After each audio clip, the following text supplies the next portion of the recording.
So welcome. This video will go over the problems that were on the last test, and the first problems that I will go over are some that are just more of the basic problems like 1, 3, and 4, and then I will cover 2, 5, and 6. So let's look at problem number 1. Now it says list the written motions that prove ABC is congruent to ABC prime. First of all, let's look at our quadrants. We know that that's positive on the x, this is negative on the x here, and then negative on the y. So as I look at my quadrants number 1, 2, and 3,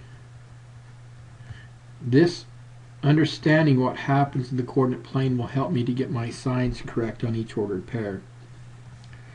So keep that in mind.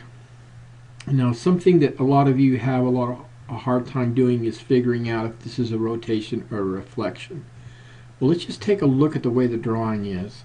Here I see A and C are pointed towards the y-axis. A and C here are pointed towards the y-axis. A and B are pointed to the outside. Here A and B are pointed to the outside. So this looks like this is going to be a reflection. So let's take point A, and A is a -5, -3,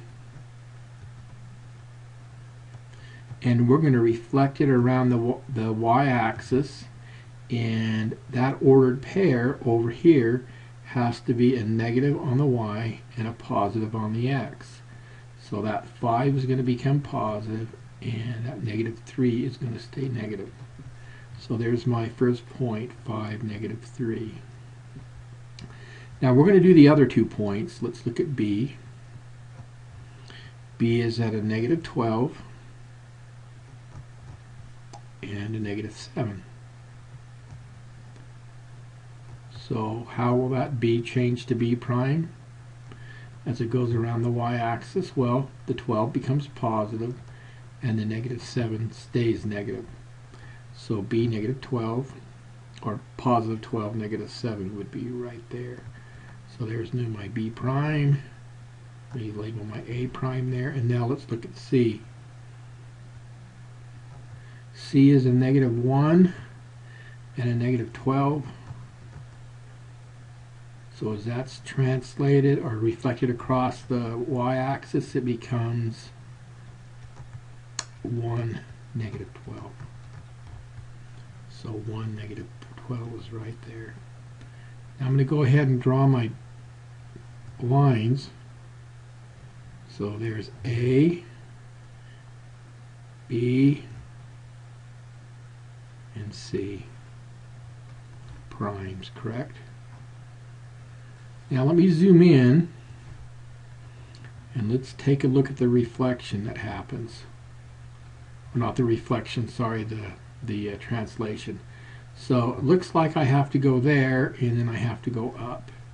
So that's to the right 3, so that would be x plus 3. This over here. So that would be x plus 3. And then I have to move up 1, 2, 3, 4, 5, 6 up. So y plus 6. So for problem number 1, zoom out on this. It's a reflection around, so you reflect around the y-axis, and then it's a translation of x plus 3 and y plus 6. Okay, so that's how you do problem number 1. Okay, now we're going to do problem 3. And so we have the pre-image, and here's the image, so we're going from this quadrant 3 and somehow get up here. Now some of you may think that this is a rotation, but if I rotate this here, if that's pointing up and I rotate 90 degrees, CA will be pointing this way, and then when I rotate it over here, CA will be pointing down. C will be on top, A will be on the bottom, so it's not a rotation even though it looks like it. It's not. So if it's not a rotation, it has to be a reflection. So let's try it first. So AD is pointing to the inside, AD is pointing to the inside, C, and AB is pointing to the out, AB is pointing to the out. So this is definitely a reflection first. So let's take point A, which is -7, -4, and we're going to reflect it around the y-axis again, and so that A prime becomes 7, -4. I'm going to go ahead and zoom in a little bit closer. So a -7, -4. That is my A prime. Now I'm going to do B and D. Let's look at B. The point B is a -12, -7. Reflected across the y-axis, it becomes 12, -7. So 12, -7 would be right there, and that will be B prime. Now let's look at D. D is at -2, 7. So it will become a +2. Well, that should be a -7. +2, -7. +2, -7. So that looks like C has to be right there. So let's go ahead and draw this in, and then you can get an idea of what's happening to the rest of it. Now when you get good at this, I know when you do the problem, it sometimes takes you a long time, but you know, you just have to learn how to plot points. Oh, that should be D.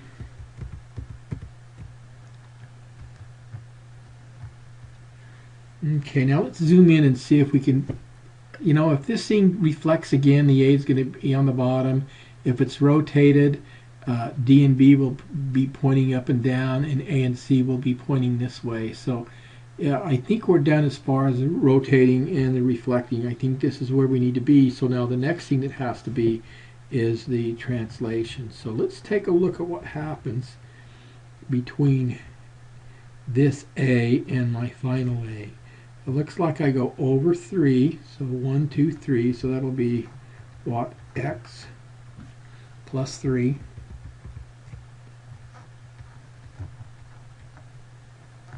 And now let's figure out what happens to the y. Y's go up 1, 2, 3, 4, 5, 6, 7, 8, 9, 10. So y is 10.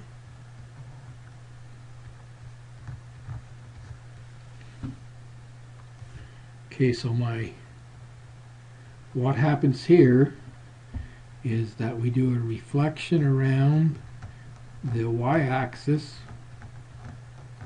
and then we do a translation of x plus 3 and y plus 10. So that's the reflection to there, and then the translation up to there for problem number 3. Okay, let's look at problem number 4. Now this takes a dilation, and you can do the dilation first because unlike problem number 6, on problem number 6 I tell you have to do it last, but on this one you can do it first. So let's go ahead and figure out our scale factor. So to figure out the scale factor, you take a length from where we end up, what we call the image, so that's 5 plus 3 is 8, and you divide it by a corresponding length on the pre-image, which is right here, and that's 4. So my scale factor on this one is 2. So take a length here, times it by 2, I get the resulting length here in my final diagram. What happens to this point-wise? If I take A and I times that ordered pair of 5, negative 5, and 3, and I times it by 2, I get a new point called A prime. That's a negative 10, 6. Negative 10, negative 6. So negative 10, negative 6. Twice the distance from the y-axis and 2 times the distance from the x-axis. So that's where A prime should end up. Now let's look at B. B is the point -5, -7, and I'm going to times that point by 2, and now look what B prime becomes, a -10 and a -14. So a -10 and a -14 would be right there. And now it's easy to figure out where C will end up, right? It should be 2 away. Let's just do C. Let's not guess on it. So I have -1, -7, times that by 2, I get a -2, -14. So a -2, -14. Let's go ahead and just draw in my figure now. Connect my points. And let's see what happens. So there's A, B prime, and C prime. Well, if I compare these two right here, it looks like this one is reflected around the x-axis to get that. So now I know my two transformations. The first one is a dilation of 2. The second one is a reflection around the x-axis. Now you could either do this one first or that one first, it doesn't matter. You can actually switch the orders on these and you'd still get the right answer. So really what I was looking for was this. So on number 5 you've got a point A, and I know it says S prime here. We're going to change that to A prime, where we have to take A through a 270-degree clockwise, counterclockwise rotation, a scale factor of 1/2, and then we translate it. So that's the first step, that's the second step, and then that's the third step. We have to do them in that order. So let's go ahead and zoom in, and we'll get started. So let's look at A. Zoom out here. Well, A is the ordered pair of a -6 and -4. -6, -4.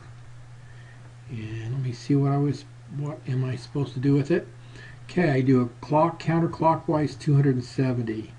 So counterclockwise would be this way. So there's 90, there's 100, or 180, and then there's 270. Well, 270 is the same thing as 90 degrees clockwise. So I'm just going to move this point up to there, or if you want to think about it, you can run it all the way around. But what's really important is to understand what happens to the ordered pair. So here's A, and now if you look in this quadrant, the x's are negative, the y's are positive. And what you've got to remember, when you switch a quadrant, the number that was the y becomes the new x, and the number that was the x becomes the new y. So really what happens in this 90-degree rotation is that A prime will become a -4 and 6. So the y becomes the x, and the x becomes the y, and because I'm in this quadrant here, the x is negative, the y is positive. So my first point will be a -4 and 6. So that's my first A prime, and I'm just going to label that A1. Now let's take A1, and it says here I have to do a scale factor of 1/2. Well, to do a scale factor of 1/2, you just take that ordered pair and times it by 1/2, or divide each of them by 2. So that new A prime would become a -2 and 3. Well, let's plot a -2 and 3. That will give me my A second point. Now let's do the last one. Well, on this last one it says I have to add every x I add 8 to. Well, let's add 8 to the x, and I add 7 to the y. So let's see what happens. So that last A prime will be a -2 plus 8 is 6. 3 plus 7 is 10. So 6 and 10. That should be your final point. should be your answer for this problem right there. Study this, get ready to do the retake. Knowing how to do these problems should be a big help. And thanks for watching. Bye-bye.